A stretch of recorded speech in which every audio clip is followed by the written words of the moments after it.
see, up north, we can't afford all this. So everybody, thank you. I'll just start out. Thank you for having me. I do live in Northeast Ohio. If anybody is familiar with Ohio and kind of like Western Pennsylvania, if you draw a line from Cleveland to Pittsburgh, I live right in the middle. So we get, where I'm at, we still get a little bit of that lake effect that comes off of Lake Erie. Cool. It makes it miserable. So yeah, it's miserable.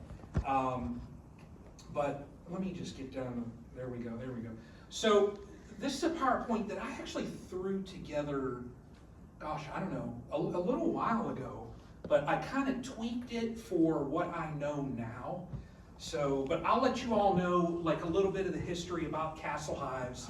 It's how I got started. And then right there I talk about the Valley of Despair. You guys will kind of chuckle when I get to that point.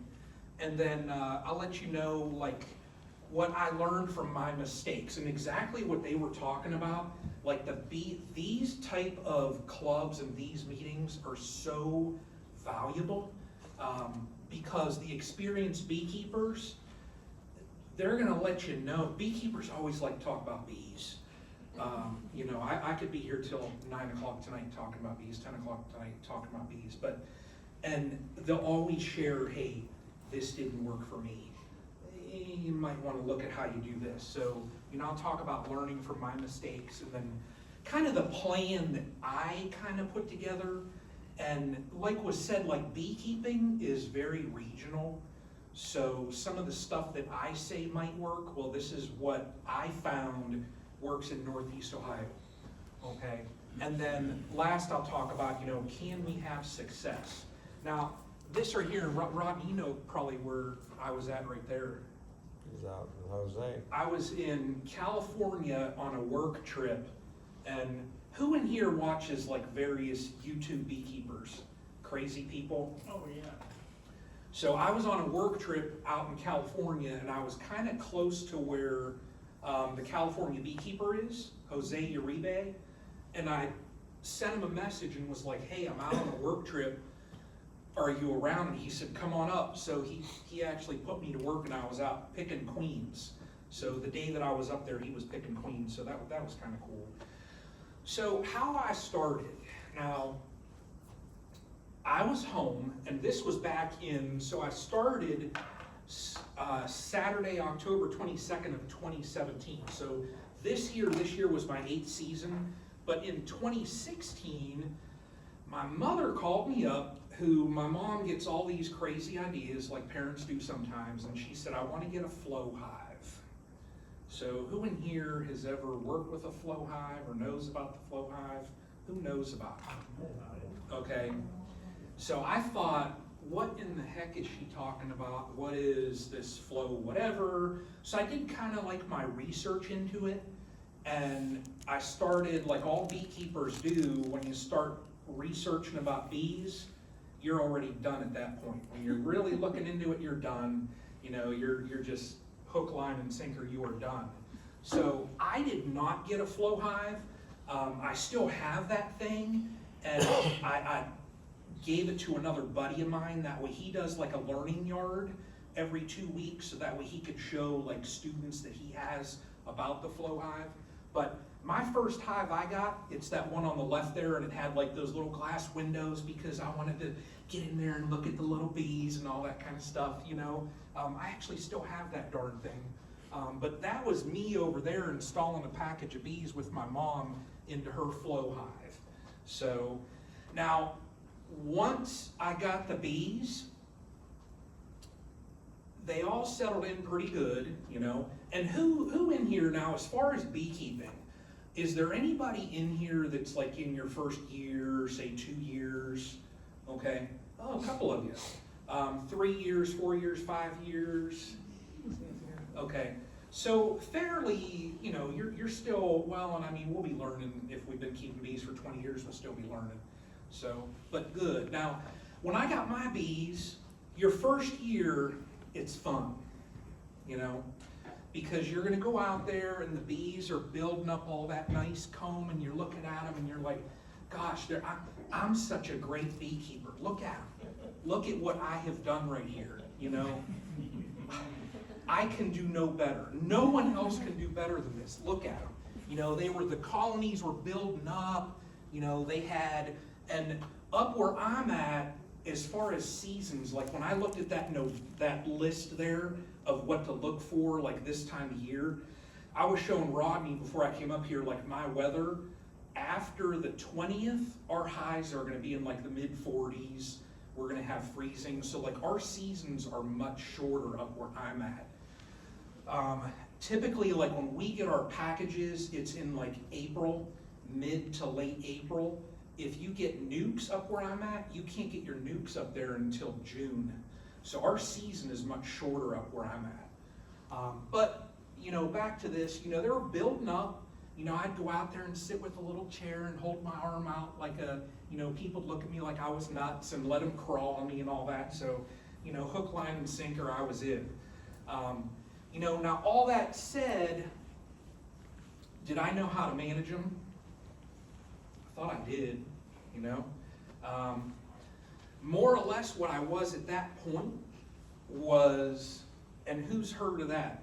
You're a bee haver, not a beekeeper, right?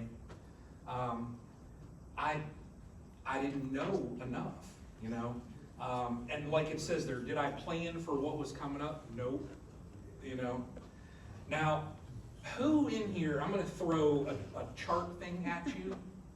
Who in here has ever seen this Dunning-Kruger? Now, why is it that the two younger ones in here have seen that? Rodney did? Three Okay, younger ones, all right. right. Rodney Get did. it right. You get the credit, you get credit. Now, this Dunning-Kruger, basically what this thing says is, it says the Dunning-Kruger effect occurs when a person's lack of knowledge and skills in a certain area cause them to overestimate their competence.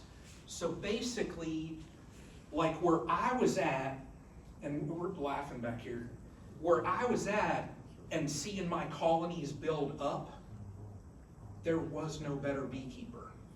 I was awesome, I was the best there was. Now, by seeing my colonies build up, I did not put enough time into proper management. I did not have an IPM, an integrated pest management system. I didn't know, you know, properly, at least up there, how to manage like any pests. Now, down here, you all get small hive beetles like crazy. I take it. If I had known you were coming, I'd have brought you a dollar. I don't want them. I always laugh because friends of mine that I talk to online, like Bruce Jenny is one. Does anybody watch Bruce's Bees? Okay. Bruce will say, I checked in colonies and I had to have killed like 2,000 small hive beetles. I said, Bruce, that's more small hive beetles than I'll see in 10 years. You know, I'll check my colonies and I'll send Bruce a picture and I'll say, Bruce, look at this, it's an infestation, there's 6. We just don't get them just because of our cold winters that we have up there, it kills them. So we don't get, our main like pest that we have to deal with up there, it's, of course, it's the varroa. So, and that's where I kind of failed. Now, like where I was at here, in my first like 2 or so years, and Rodney, you're gonna chuckle here, see, I was over here, and I hit right there, the peak of Mount Stupid. That is exactly where I was. I was at the peak of Mount Stupid. And what happens there is, all the newer beekeepers in here, has everyone in here heard like there's a real problem? I know at least up in my area, there's a problem where you'll get new beekeepers in and they last about 3 years and they call it quits. Ours is about 2. Yours is about 2. So up in my area, it's about 3. And I know a buddy of mine had that same exact problem. And I said, dude, you're on the peak of Mount Stupid right now. You need to come back down to reality and you'll learn. But what happens there is, like it says, you overestimate your competence, and where you think you know and you don't, you get a crash. And my valley of despair was right there, well, do you all know what this white stuff is? Every once in a while.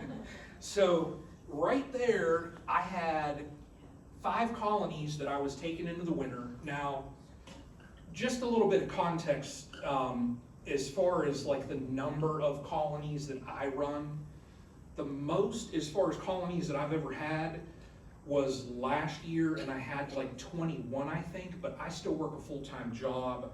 I used to travel a lot, so there's times where I would be out of town for like 2 weeks and then come home and have like an hour or two where I had to check my colonies.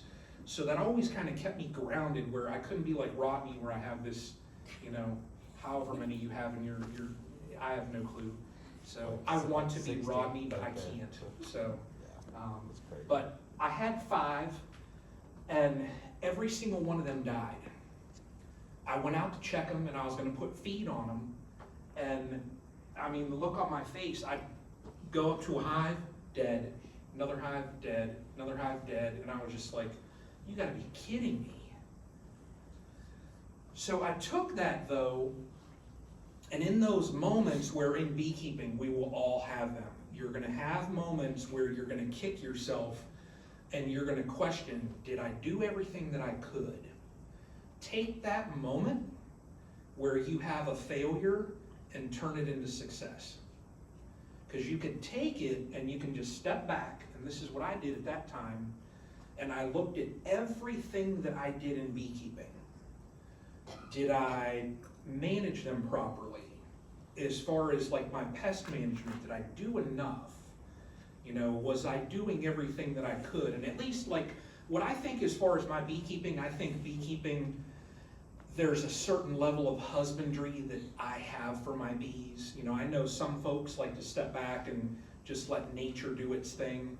I'm more one that, I treat them more like, almost like livestock. I've taken them out of their environment and I put them in this box, so I think at least I have a certain like husbandry that I should at least do a little bit more for them, because I took them out of their environment. But that's just how I think. But like right here, I did treat, but I didn't, as far as when I treated, I didn't do mite washes like I should have. Back then, I had just been turned on to oxalic acid. Does anybody in here use oxalic acid, OA? So I thought with oxalic acid, everybody was talking about it. I'm like, this is silver bullet. There can be no wrong with this. But I didn't do mite washes. That was the issue there. And older data with oxalic acid, like a couple years back, they've shown that the label, at least the dose that was on the label, was completely ineffective. So the label that they released to us as beekeepers, and they said, here you go, this is a product that you can use to treat varroa mites, was ineffective. Now, had I done my mite washes, I would have learned, well, didn't work, and I would have done something else, but I didn't. I just thought I had that silver bullet. And like it says, I skipped key details in my IPM, my integrated pest management. Now, what went wrong here, and these are actually pictures that I took, Rodney. See, that's a Wow. good picture there with some eggs on there, so. Yeah. But did I monitor varroa, and who in here, as far as like in your IPM, or is there anyone in here, and I don't, so I will tell you I don't, is there anybody in here that does their washes and that, like monthly? Thank God. No, I don't. So, don't laugh at me. I do my washes now anymore. It's like, at least in Ohio, I'll try and get a treatment on in April is about when our weather breaks. We, just as far as context where I'm at, there's times we've had snow December 1st, and then it has not fully melted until after St. Patty's Day. You don't see grass. Now, the last 2 years have been a little bit different. The weather's kind of doing some funny things. But as far as context, I try and get a treatment on Aprilish or so, and I would use Apivar just so that it's a treatment that I can get in there. It's on for 6 weeks, 42 days, and it's that early treatment. Now I'm gonna try and move away from Apivar a little bit just because there's a lot of talk out there now about different interactions between a lot of those synthetics and different naturals, and where my colonies are at, yes, there are some farmers around and they spray, so I'm thinking what's gonna change up my IPM in my apiary is, well, I don't wanna throw in synthetics and then have farmers spraying stuff and then having those chemicals get in there, because wax will just absorb everything. And they're talking about, if anybody has listened to Bob Benny speak, Bob has been really hot and heavy on the synergistic, like the different reactions of the chemicals in the comb, and they're looking at that as far as like some colony collapse and things like that. So, but I'm trying to avoid that. But basically, prior to 17, the type of beekeeper that I was a reactive beekeeper versus someone that was proactive. I would always, when I would go out and do my inspections, I never really had a set plan, and like they always tell you, if you're gonna go out and inspect your hives, have a dedicated plan, know what you are going to do. Now odds are the bees anyways, they're gonna say, hang on 1 second, hold my beer, because I got a different plan for you, because you think you're gonna go out and check this and that, and the bees are always gonna throw some curveballs to you, but that's okay. But I was always the type that I would go out there and I knew on Saturdays in the afternoon I'd check my colonies, and whatever I saw, I would just kind of react to it. So I really wasn't managing them, I was just a person that was kind of running behind them and trying to keep up to them. Now, what I did at that point, and again, this is Northeast Ohio, is I focused on 3 details that has kind of turned things around for me up there. My varroa management, the nutrition in my colonies, and then the queens.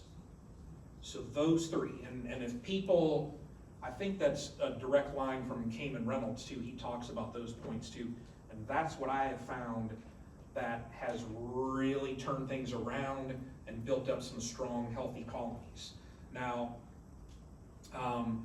for my nutrition, I supplement at certain key times, and I always tell people, if you are going to do any of this, if you are going to use supplements, know why. Know why you're gonna do it. Don't just get on the YouTube thing, and don't just get on the Facebook thing. And if you're in a local group, and I see this all the time, and there's 2 Ohio beekeeper groups. I don't even know why there's 2, but I'll see some people say, hey, I put this in, and other people say, well, I'm gonna do that too. Why? Why are you gonna do that? Know why you're doing that. Set aside from the supplements, what I have found worked exceptionally well for me up there is I only add queens if I do purchase them. Now I don't, is there anybody in here that raises queens? Graft and raise your queens? Yeah, I wish I had time to do that. I have all the stuff to do it, I just don't have the darn time to do it. I only get my queens anymore from breeders that I know. I've had problems through the years where I'd buy queens and get them in, and every single one of them would be superseded. I'd have some just colonies would annihilate them, and it's like, ugh, so that kind of changed up also. And set aside from the queens, I developed a different integrated pest management. Now, what I talk about, and is there anybody that watches the YouTube thing and they watch the live streams that we do on there? I know Rodney does, so he don't count. Sometimes I do. Sometimes. So there's 3 of us on YouTube that kind of, almost 3 years ago now, kind of were in the right place at the right time, I guess, and I'm always like the hobbyist beekeeper. I keep, under 20 colonies now. 15 is kind of my sweet spot. There's another guy on there, Bruce, who runs about 150 colonies. And then the other guy on there, Greg, has a commercial business and he's got a couple hundred. So we get on there and we chat. You kind of have the three different angles as far as looking at beekeeping, because I'm the hobbyist. I don't ever want to be like the other two knuckleheads where they're out there working 16 hours and they didn't even get through all their colonies. I like to still go out every once in a while, take a chair, and I have all my colonies set up anymore so they're on individual stands, and I like to go out and sit sometimes and just watch them, because you learn by watching them also, but that's me. Now, as far as what we talk about a lot is intentional beekeeping. Intentional, we're gonna do things on purpose. They're deliberate, so you're knowing why you're doing that. There's an intentional reason. And beekeeping, the maintenance of colonies. So intentional beekeeping, the maintenance of bee colonies, commonly in man-made beehives, or they could be in trees, I guess, with a set plan of actions that are done on purpose. So that's more after my 2017 debacle, when I was in that I hit the peak of Mount Stupid and then the Valley of Despair. That's what led me to this. I took a step back, looked at everything, at least the areas where I could identify that I failed, and I developed this. Now, the queens that I use, is there anyone in here, like you look at like certain specific, like only Italians or only Carnies or Caucasians, Russians, whatever? Is there anyone in here that just wants a certain specific bee? Mutts. Mutts. We have Italian mutts. You have Italian mutts? Yeah. So what I look at anymore, instead of looking at, because like I've had Italians, I've had Carniolans, I've had Saskatraz, I've gone through the whole gambit of them, thinking, well, this is going to be it this year. This is going to be it. Oh yeah, nobody's going to have anything on me. This is going to be it. I've been through all that. And anymore, like I said, I only get my queens from people that I know personally, and this is just me, just because I know their practices.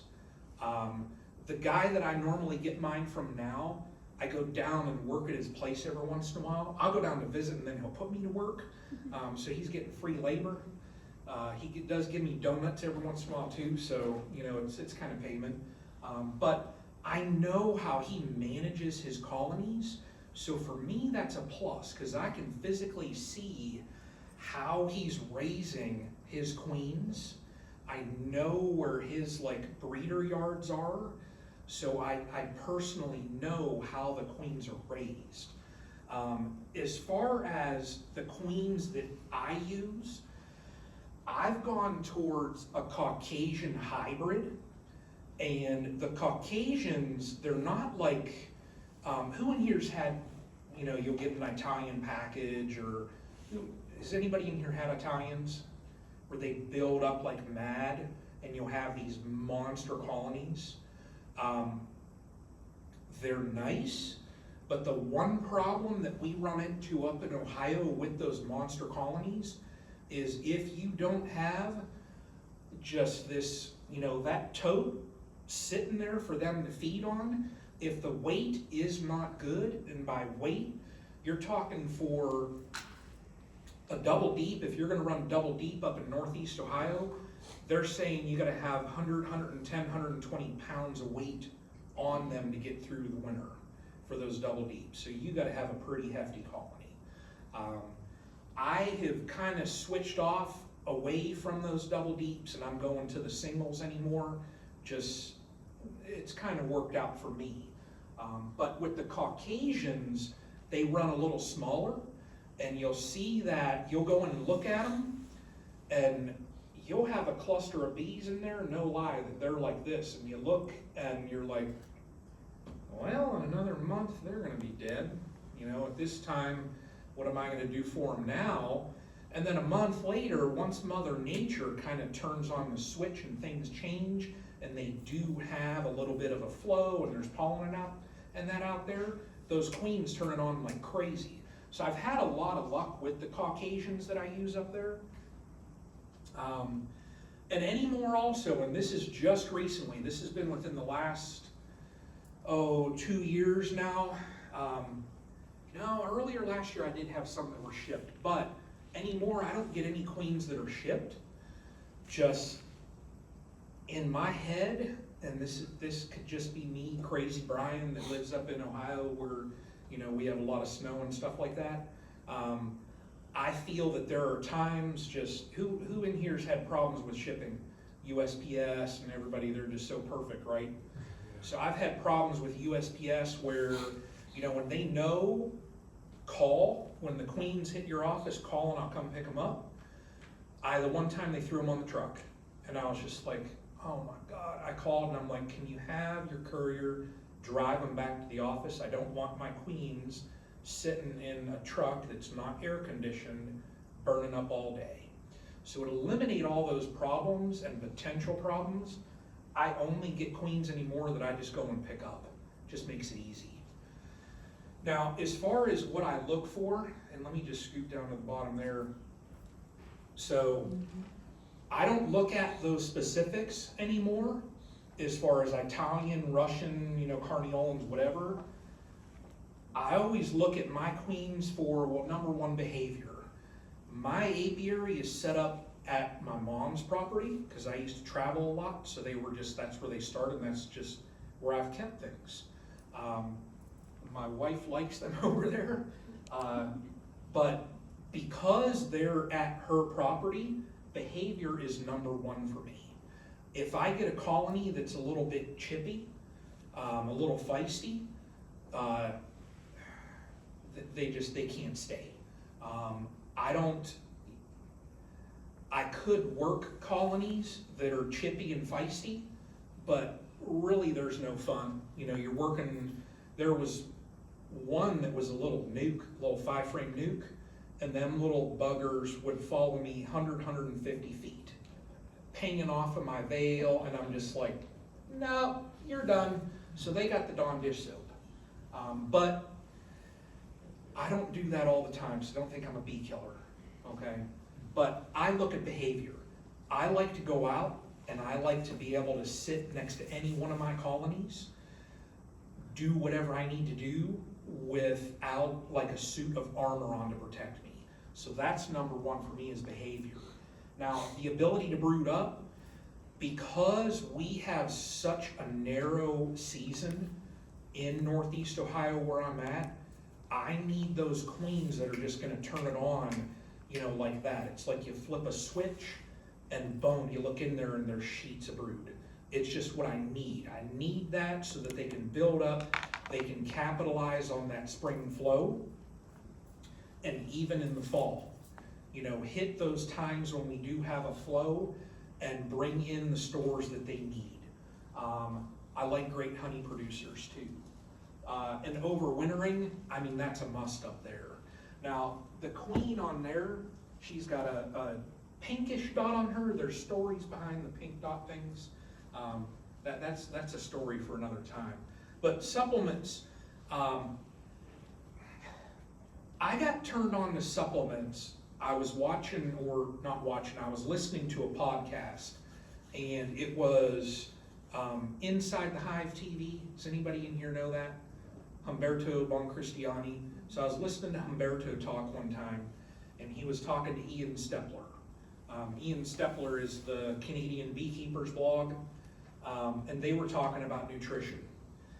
And I never really was one that jumped at supplementing a lot, just because I thought, well, Mother Nature is Mother Nature. Mother Nature provides. So I never really looked at it that much, but what I looked at as far as supplements, and Hive Alive there, I forget which conference that was at. You all were probably, was it one of the Hive Lives where I met Dara? Maybe the second, I don't know. Second or third one, yeah. Yeah, I met Dara. Dara there is the creator of Hive Alive. I looked at supplements, and I looked at pollen patties, I looked at the fondant, and I looked at liquid supplements. And I looked at them to use them at certain key points in my season. At those points, the supplements and my reason in the springtime, what I wanted to do is, of course, I wanted to boost the population going into the first source of the pollen nectar. Up where I'm at, you know, if it's into April and we're still having cold weather, we just get such a late start on the season. And I look at that and I'm like, you know, if there's a little bit that I can do that kind of gets Queen Mama thinking that there's a little bit out there and she can start up, I wanted to do that. So what I did then also, and this year is always a little difficult just because we know Mother Nature's always on the same timeline every year. My practice that I've done now, I think it's been about the last 3 years, is I always like to place pollen patties in my colonies about 2 to 3 weeks before the red maples, before those red buds start. And that's so that I can get my colonies starting to brood up so that when that initial source hits, I have a little bit of a higher foraging force so that they can get out there and capitalize on what's out there. What I've seen in the last few years is increased population in my colonies. And now this year in Northeast Ohio and the Midwest in general, we had our season was lousy. April and May this year up there in the Midwest, in April and May, we had almost 3 times our normal precipitation, so that messed up a lot of the queen breeders because queens couldn't get out on mating flights. It was horrible. And then after that, we had such a bad drought up there. I think like on the drought, they do those drought scales. They said it was the worst in almost 100 years up in my area. So we went from all this rain to then, boom, we're not gonna have anything. So this year, as far as honey, it was kind of lousy. In the summer, what I typically do, I play it by ear. I'll look at the flow, okay? How did they do in the spring? If I do need to feed them in the summer, I will. The one thing and I'd be curious to see how it would work out with that syrup that you all have in the tote. Hive Alive that I use, the liquid, and if anybody's ever looked at it, does anybody in here use Hive Alive? Okay, the Hive Alive syrup, there's different ingredients in it, but one of the things that syrup does, why I like to use it, is your sugar syrup does not ferment. So that's a huge plus. Like when I mix my syrups in the fall, or even in the spring and I feed, if I have extra, I'll get my buckets and just seal them and leave them in my honey house. And then the next time I go to use it, it's perfect. I give it a little shake because there's a little bit of sediment. I don't know what it is, but perfect. So, I use liquid if I do need it.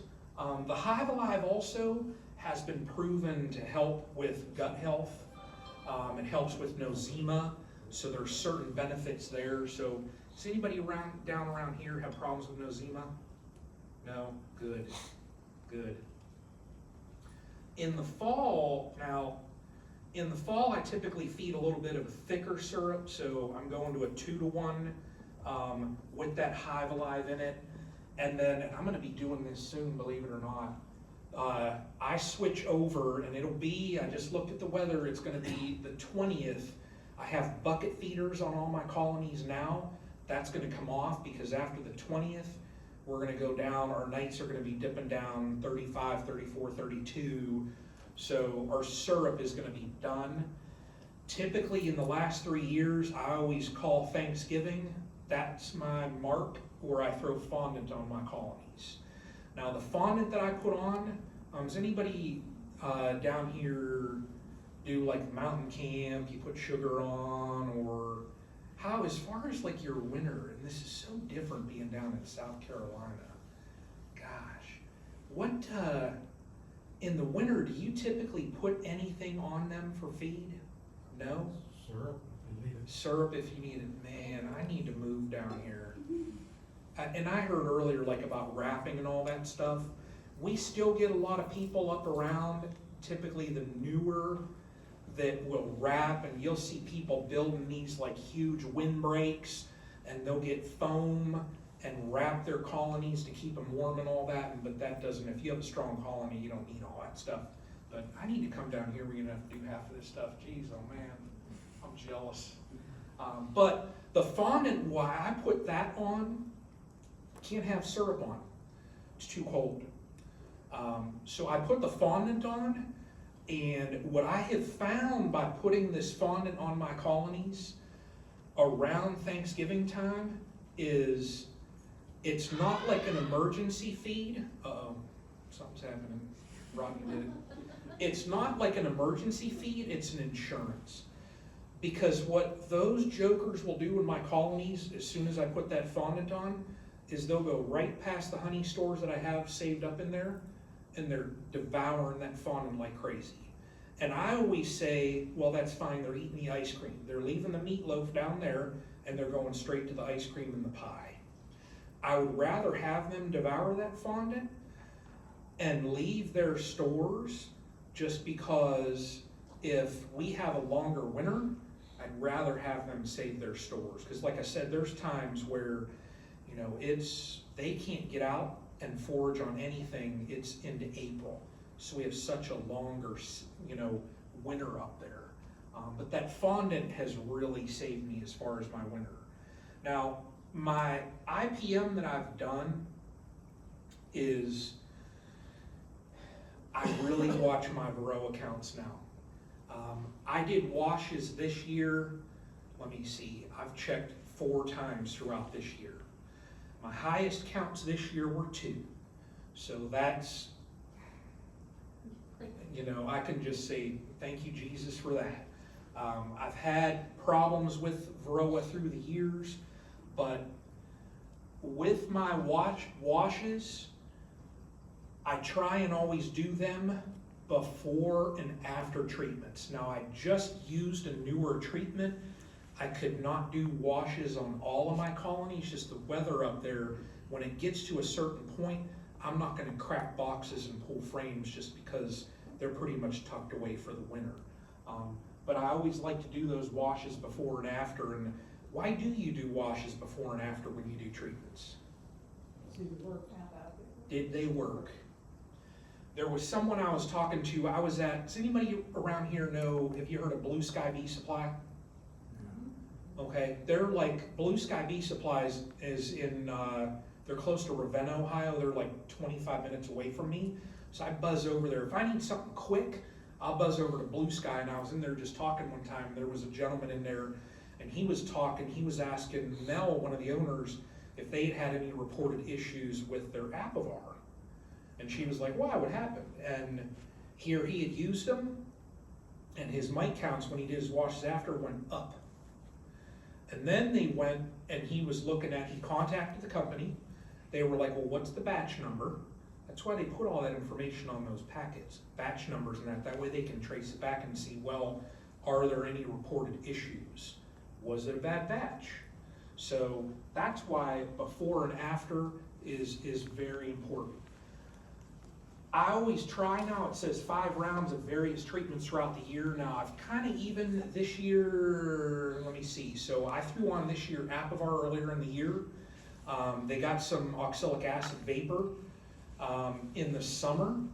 And I just used a newer product. Anybody ever hear of Viroxan? It's a newer, Viroxan it's an extended release oxalic acid. They're on like cardboard kind of strips about this big. They bend very easily. You put 1 strip per 2.5 frames of bees in your colonies. Stays on for, I think the longest that they say leave it on is 50, it's either 52 or 56 days. I'd have to look that up. I left it on the same amount of time that I would Apivar. I left it on right around 40 days. For me, where I would normally do my oxalic acid vaporization, I tried the Viroxine, the extended release, just time-wise, I was really busy in the last month or so, and I did not have the time to go over and treat all the time like I could have, so I thought, well, what can I do to keep up my IPM, you know, and not kind of set my colonies back, so I used that Viroxine. Now, let's see here, let me get down there. Now, when I do my OAV, my oxalic acid vaporization,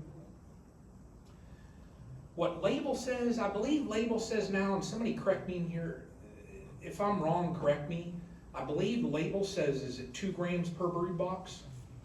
Is that oxalic acid, 2 grams? 1?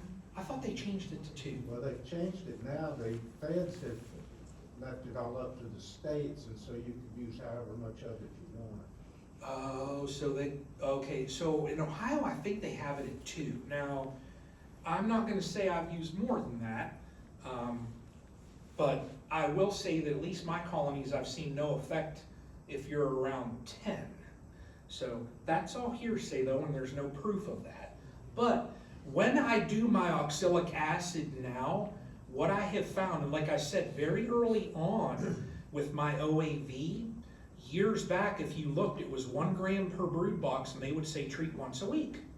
Well, it was not effective. If you listen to Dr. Cameron Jack out of University of Florida, he's like an oxalic acid guru. He's done a ton of research on oxalic acid. Now what I tend to do when I use OAV is I'm treating every 4 to 5 days. They have found that that is the half-life of oxalic acid. So if you say treat once a week, you figure there's days about 4.5 to 5, day 6 and day 7, where there is no effective treatment inside of that colony.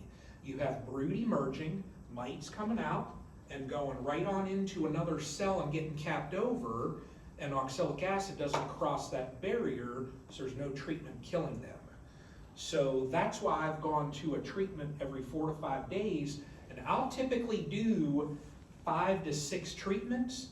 The reason being there is I am covering an entire brood cycle plus. So when I'm using the oxalic acid, because it doesn't cross that barrier, the wax barrier with the brood, you're getting the phoretic mites, the mites that are running around the colony. That's why I like to treat a cycle plus a little bit. So that's my reasoning why I went to that. Now the results, what I had was, you know, I had pretty decent colonies. They built up nice. That's, I forget what, that's probably been 2 or 3 years ago, my honey on there. The honey, at least on the right-hand side, that's how our spring harvest will typically look. It's like your typical spring honey. Our fall crop that we get up there, up where I'm at, we have it, there's sometimes, it's not quite as dark as buckwheat honey, but it gets pretty dark up there. I had great harvest, so I have had higher survival over the winter. Now last year in the state of Ohio, they had, I think it was 46 or 47% colony loss over the winter. It just was horrible. That's why I need to move down south just to get out of the cold, keep my wife happy a little bit, but I need to move down south too so I don't have to deal with the winter, so I can keep my bees around more and work them more. But I have had, by getting out of that reactive behavior, I found that, well, I had higher survival rate. I actually knew what the bees were doing. The larger honey crops. Now, for the colonies that I had to last year start doing markets. It got to a point my wife was, I think I had like 13 or 14, and this is just a hobbyist, so I'm not, you know, I know I'm a small fry in the whole sea, but I had like 13 or 14 buckets of honey sitting in the basement, and my wife going down and she's doing laundry and she's like, what in the heck are you doing with this honey? I said, I don't know. I'm trying to sell it, honest I am, you know. And she got to a point when in 2017, when I had lost them all, That year I didn't harvest any honey, just because I did not want to pull anything from my colonies. I wanted to make sure they had weight. And I spent more time in the hives that year than any other year I had. And when I didn't pull honey that year, my wife was like, when are we gonna get honey? I said, not this year. And she said, what are you doing over there all that time? I said, just wait. Well, then when 2018 hit and I started having a little bit more success, that was the first year that I came home with buckets. And when I walked in the door, I'm walking in with the buckets, and she was like, what's that? I said, it's the honey you wanted. And she said, what? I said, that's your honey. Well, then when I did get up to, you know, the quantity that I had, I ended up starting to have to do markets just to sell some of it. But I have had a little bit more success. You know, and more important, they're the healthy colonies. I mean, recently I was over and just checking feed, and I was pulling those Viroxan strips out, and you're working with colonies that, you know, you can run your hand on them, and they're not jumping up and biting you and everything else, and, you know, they're not getting in your seams, not crawling up your pant leg and all that. So it's just, and Chuckles back there, you've had it happen to you, haven't you? Yes, I have. Exactly, yes, yeah. I look at those ones that do that now and I'm like, well, what are you, you idiot? You just killed yourself, you know? So this actually is, that's how I have my yard set up now on these individual stands. And I still have that white chair sitting there even though I broke one leg because I plopped down on it a little too hard one time. It still works though. But that's kind of how I have my yard set up now. I have added some weed like barrier underneath of it, you know, just to kind of keep the weeds out from them. But it's kind of worked. So, and all of that said, it's a happy beekeeper. That's what all that means. You know, I still have my days and I still have my bad moments. Beekeeping is not a bed of roses. But, you know, what we can do when you do have those down moments, what I always tell everybody, take that as a moment where you can learn, because you can take a failure and just take a step back and look at everything that you did, and you can turn that into success. Don't let it beat you down, because throughout life, I mean, everybody knows you're going to have bad moments. And there's some, huh? That's what Scotch is for. That's what, well, I like bourbon, so, yeah. That's one of the other best battles I won, is I got my wife to drink bourbon. So, I drink Scotch now. there you go. So, that's some other pictures that I threw in there, and the picture in the upper left there is actually from harvesting a flow hive. When we harvested that, and see how the difference is in the colors of the honey, we harvested the frames in different jars, that way to show the difference. From in the same exact super, there was that much of a variance in the color and taste of it. It was pretty cool. So, and that's a, How'd you like the flow hive?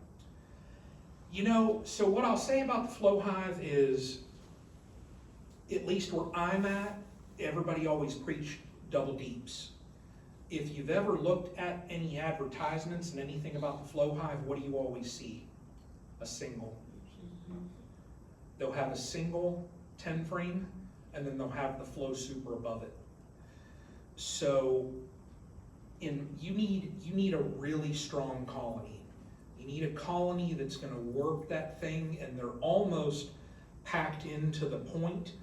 At least when I tried it in my yard, because of the amount of time that I had where I could go check my colonies, it created more problems, because when I packed them down to that single, and I mean the population was pretty high, they were wanting to swarm on me like crazy. Every time I go over, there were cells, and it just caused, you know, more work.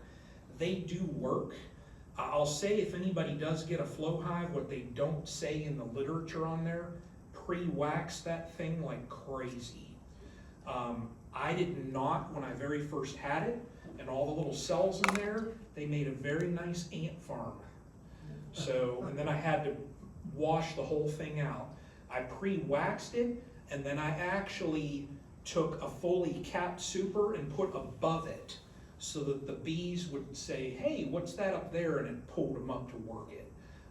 Does work, you know, I don't have time to mess with the darn thing, so I let my buddy use it now, but it does work. So, and that, you know, that's more or less my yard now, how I have it set up. It's working for a hobbyist. I like it. So, nice picture of Meg there, and this here, that's a conversation for another day. That's a little teeny beekeeping gadget that another beekeeper buddy of mine and I created. It's called the Queen Right Dial. That would be a whole nother discussion. I will get Rodney some Queen Right dials and he can bring them in here and you all can look at them. The Queen Right dial, what that is, and we've kind of changed that up now, so there's two sides to it. It's a status indicator for your colonies, so that post-inspection, when you look in there, you can mark on there if you saw supersedure cells, swarm cells, if you saw a virgin, if you saw no queen, no cells. And then on the other side of it, we have a dual now that has the years on there, so you can mark what year queen you have in that colony. So it just kind of eliminates, who in here loves all the record keeping? You know, after you're done with your inspection, who loves picking up that book and writing down all that junk? Paint pen. Hey, this man's got an idea, it's called a extreme sticky note, stick it on that colony and you can tell. Yeah, so that's why we came up with that there, because we have on the duals, now set aside from the status so you know if you found supersedure cells, things like that, you know the year, because in my yard, like looking up at my colonies, I'm one of those jokers that tries to keep queens around. I'm trying to get away from that, but I like to look at them, and I used to name my queens and all that stuff. I was one of those oddballs. But I couldn't look out, like, you know, last year when I had 20, I couldn't look out and tell you which colony had what. I never wrote in a book. So with the dials, it was just an easy way. I can look down in my rows, and I know if I don't see a green status, I know that's a colony that I check first. It's just a quick, easy way. So I'll send you some. All right. I have a mound of them. So, any questions from anybody?